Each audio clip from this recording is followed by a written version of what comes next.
বাংলাদেশে সেই সংসদ ভবনকে আমরা ফ্যাসিবাদ মুক্ত করেছি, সেই সংসদ ভবনের সামনে আমরা গণতান্ত্রিক প্রক্রিয়ায় সেই সংসদ ভবনে যাওয়ার জন্য আজকে আমরা মানিক মিয়া এভিনিউতে এসে দাঁড়িয়েছি।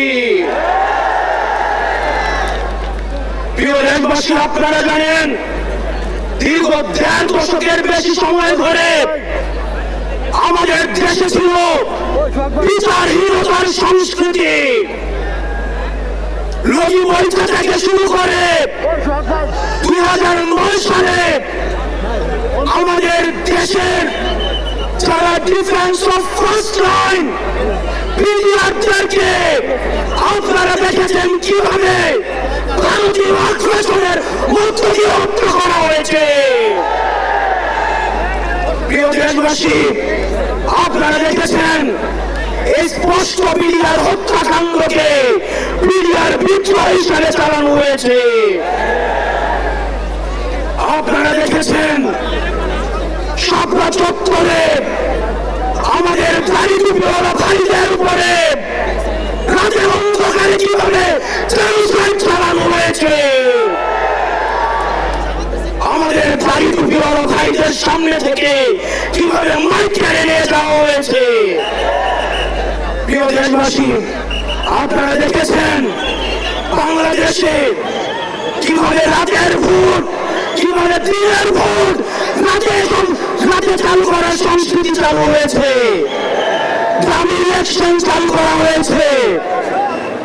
আমরা 5ই অগস্টে এই আওয়ামী লীগের এই দুঃশাসনের আমরা এই দুঃশাসনের কবর রচনা করেছি।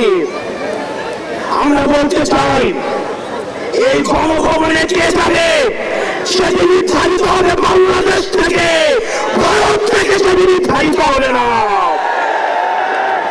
আমরা স্পষ্ট করে বলতে চাই এই সংসদে কে যাবে সেটি নির্ধারণ করবে বাংলাদেশের খেটে খাওয়া জনতা।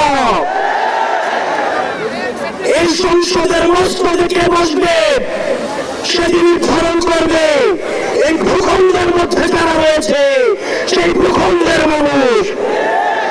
আমরা দীর্ঘ 1.5 দশকের বেশি সময় ধরে আমরা একটা জাতি গড়ে তুলতে পারি নাই। বিভাজনের রাজনীতি আমাদের মধ্যে ইচ্ছাকৃতভাবে জিয়ে রাখা হয়েছে। আমরা স্টেট ডেভেলপ করতে পারি নাই, আমরা নেশন ডেভেলপ করতে পারি নাই। আমাদের প্রতিষ্ঠানগুলি ভেঙে গিয়েছে, আমরা সুশাসন নিশ্চিত করতে পারি নাই,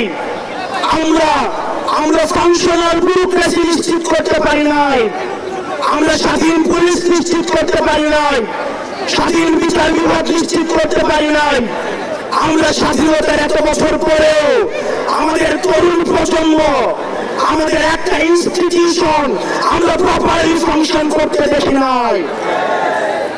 আমরা আপনাদের কাছে কমিটমেন্ট দিতে চাই এই তরুণ প্রজন্ম আমরা ইনস্টিটিউশনগুলোকে প্রপারলি ফাংশনাল করব।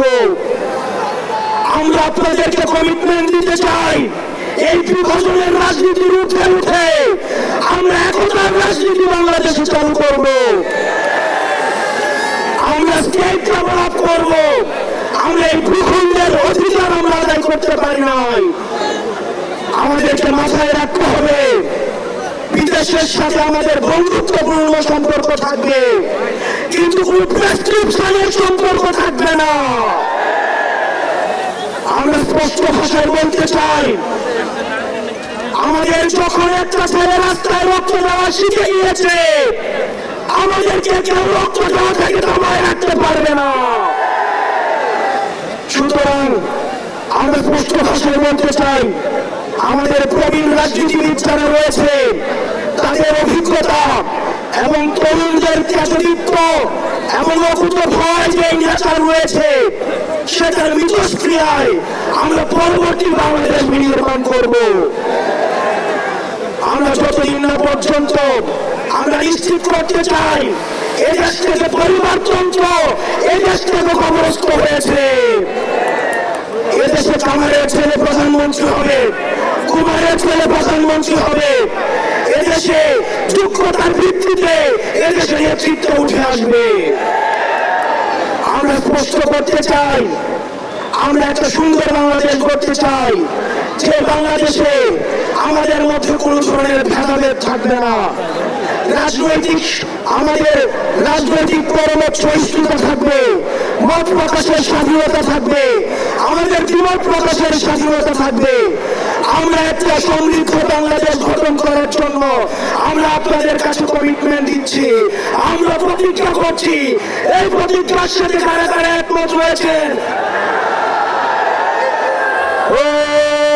ইনকিলাব জিন্দাবাদ, ইনকিলাব জিন্দাবাদ, ইনকিলাব জিন্দাবাদ, ইনকিলাব জিন্দাবাদ। আপনাদের সাথে দেখা হবে আমাদের তরুণদের স্বপ্নের বাংলাদেশে। আসসালামু আলাইকুম ওয়া রাহমাতুল্লাহ।